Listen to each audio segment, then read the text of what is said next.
Tonight. Joining me right now is Senator Dave Perdue, who is a member of the Foreign Relations Committee. Senator David Perdue, good to see you. Maria, I'm nice to be here. Great to see you. What is the answer here? I mean, sometimes it does feel like the world is on fire. What should be done? Maria, I think the world is more dangerous than any time in my lifetime. As a member of the Foreign Relations Committee, I've traveled a lot in the last 18 months, and we've met with a lot of heads of state. The one thing we get from every single person we've met with is that we need America to lead again. You know, we don't need America to be the policeman of the world, but we need America to lead and help us move to a combative position against some of these threats, ISIS, what Russia's doing in Eastern Europe, what China's doing in the South China Sea, and now this cyber war that's underway right now and the arms race in space. We need a leader in the world today, and we're positioned to do that. What does that mean on a practical basis? I mean, do you think that we should be, ramping up troops in the Middle East? Let's take ISIS, for example.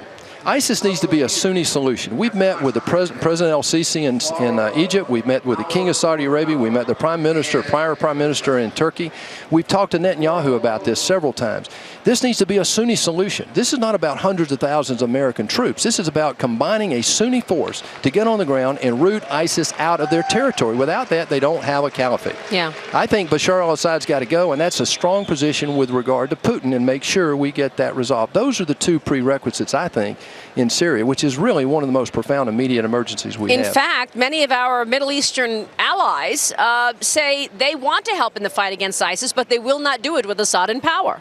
Well, we have Saudi Arabia right now is ready to put 30,000 troops on the ground, train them, equip them, and put them in there. They're waiting on the U.S. This is the leadership they're talking about. Right. We see the crisis in Turkey right now, a great ally of ours with Incirlik and so forth. I just got back from Gaziantep, the refugee camp there on the Syrian border.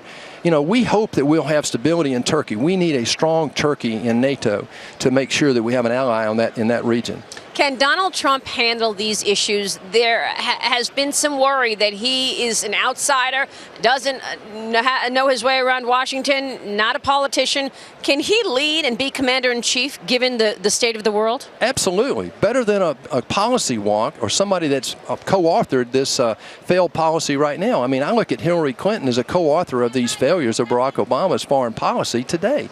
So, yes, an outsider who's done business abroad, who understands what a level playing trading field is, and understand what standing up to your opponents is all about, with a resolve to make sure that we have a reasonable solution to some of these epic problems that we have in the world today. Yes, absolutely, he can be a leader. He's branding himself as the law and order candidate. Smart move?